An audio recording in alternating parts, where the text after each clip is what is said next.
நம்ம நாடு எப்ப சுதந்திரம் அடைஞ்சதுன்னு தெரியுமாடா? தெரியாது. நம்ம நாட்டுல எத்தனை மொழி பேசுறவங்க இருக்காங்கன்னு தெரியுமாடா? தெரியாது. ஜனத்தொகையாவது எவ்வளவுன்னு தெரியுமாடா? தெரியாது.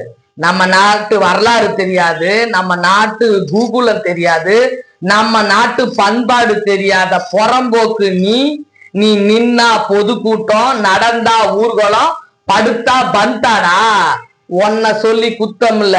நீ ஜாதி சங்க பேரை சொல்லி கைய தூக்குனப்பியே உன்னை லோக்கல் இன்ஸ்பெக்டர் கை எலும்ப முடிச்சிருந்தா நீ இப்படி கமிஷனர் ஆபீஸுக்குள்ள வந்து பஸ்ஸ உடைச்சேன், குடிசைய எரிச்சேன்னு சொல்லிக்கிட்டு இருக்க மாட்டேன். என்ன சொன்ன? குட்டி நல்லா இருந்தா எட்டி பிடிப்பியா? போடுறா கையெழுத்தா, போடுறா கையெழுத்தா. இதுல என்ன எழுதி இருக்கு? ஆயுதம் கடத்தன, குடிசைய எரிச்சேன், என் பிறந்த நாள் அன்னைக்கு குண்டு வீசுன, நான் கள்ளச்சாராயம் காய்ச்சி 200 பேர் சாவுக்கு காரணமா இருந்தேன் அப்படின்னு என் சுயநலவோட எழுதி இருக்கிறேன்னு கையெழுத்து போட்டிருக்கு.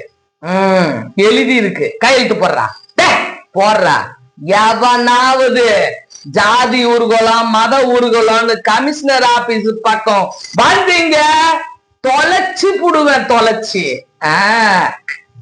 அப்படின்னு கேப்டன் கமிஷனரா வந்து மிரட்டி இருப்பாருங்க. அந்த வசனம்லாம் இன்னைக்கும் காலத்தால் அழியாத வசனமா.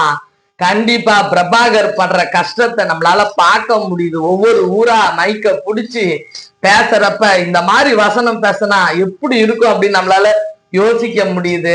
என் சிங்க குட்டி பிரபாகரனுக்கு தான் இந்த வசனத்தை சுகந்தி அக்கா பேசி போட்டிருக்கேன். விஜய பிரபாகருக்கு சூப்பர், ஆல் த பெஸ்ட்.